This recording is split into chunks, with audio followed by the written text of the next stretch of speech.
This is the brief on how early humans became apex predators.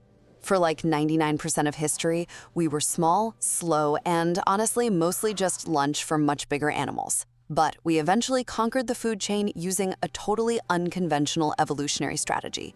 First, it literally all comes down to persistence hunting and our weirdly amazing biological superpower, sweat. I mean, sure, we couldn't win a quick sprint against really fast prey like deer or wild horses, but we could absolutely outlast them.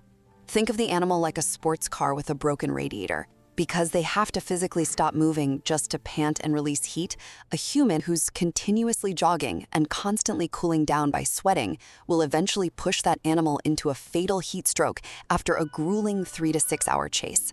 Second, you might be wondering, well, what happens if the animal just runs out of sight? That's where the mental side of the hunt really kicks in. Early humans used advanced pattern recognition to track tiny little environmental clues, like a snapped branch or a really faint footprint.